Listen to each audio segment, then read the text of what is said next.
खरं तर दीड दिवस शाळेत गेलेले अण्णाभाऊ साठेंचे अक्षर अण्णाभाऊ साठेंचे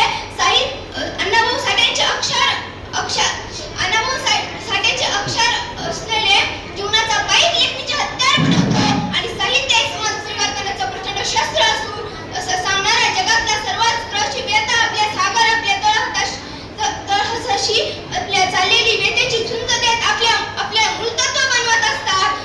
गुलामगिरीच्या चिखलात तुझ्या बसला काय रावत अंग झाडून निघ बाहेरी घेमिनीवरती घाव जग बदल घालून घाव सांगून गेले मज भीमराव.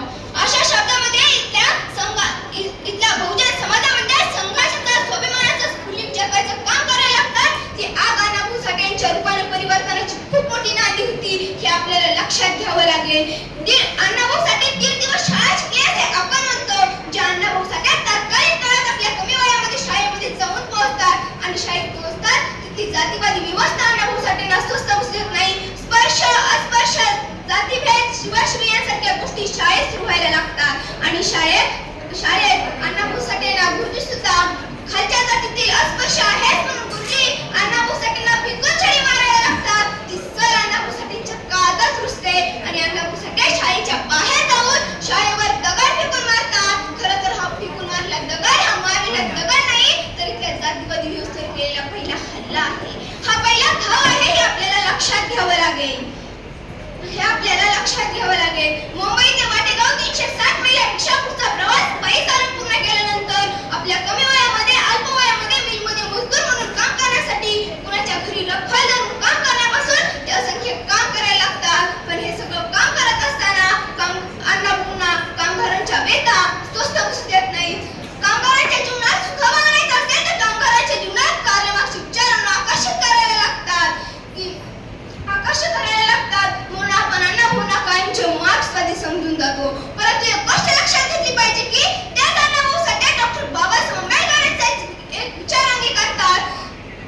डॉक्टर बाबासाहेब आंबेडकर असं म्हणतात की कार्ल मार्क्स हा आमच्या भाकरीचा प्रश्न सोडवेल पण आमच्या कण्याचं काय आणि भाकरीचं काय यापेक्षा मला माझा स्वाभिमान प्यारा आहे. डॉक्टर बाबासाहेब आंबेडकरांचा हाच विचार अंगीकारत असताना अण्णाभाऊ साठे आपल्या कामगार बांधवांना सल्ला द्यायला लागतात की 100 दिवस शेळी होऊन जगण्यापेक्षा एक दिवस वाघ म्हणून जगा आणि घेता मेलेलं बरं. मला असं वाटतं की डॉक्टर बाबासाहेब आंबेडकरांचा हा वैचारिक वारसा अण्णाभाऊ साठे यांच्या जयंतीच्या निमित्ताने समजून घेणे महत्त्वाचे आहे. 6 डिसेंबर 1956 रोजी डॉक्टर बाबासाहेब आंबेडकरांसारख्या महापरिनिर्वाण झाले आणि महापरिनिर्वाणानंतर एका शोकसभेचं आयोजन केलं. तत्कालीन महाराष्ट्रातील ख्यातनाम गायक गीतकार कवी शायरांनी ठरवले की बाबासाहेबांना श्रद्धांजली म्हणून प्रत्येकाने एक गाणे गायचे. त्यामध्ये गोविंद महर्षीकर, वामनदादा कडक, भिक्खू खंडारे, प्रल्हाद शिंदे, विठ्ठल शिंदे व अण्णाभाऊ साठे हजर होते. या कार्यक्रमात सर्वांनी गाणे सादर केल्यानंतर शेवटी फक्त एकच शायर राहिली होते ते म्हणजे अण्णाभाऊ साठे.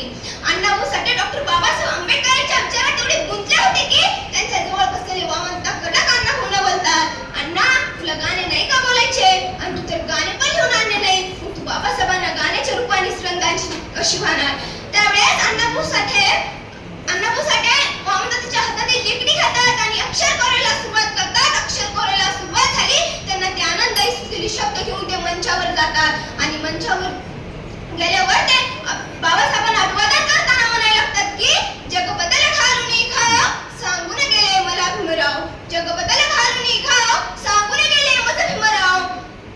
गुलामगिरीच्या या चिखलात ऋतून बसला काय रावत अंग झाडून निघ बाहेरी घेमिनीवरती घाव जग बदल घालून घाव सांगून गेले मज भीमराव. धर्मांतानी अखंड प्रिय धर्मांतानी असच छळे धर्मांतानी अखंड प्रिय धर्मांतानी असच छळे मगराने जणू माणिक गिळे चोर झाले साव जग बदल घालून घाव सांगून गेले मज भीमराव.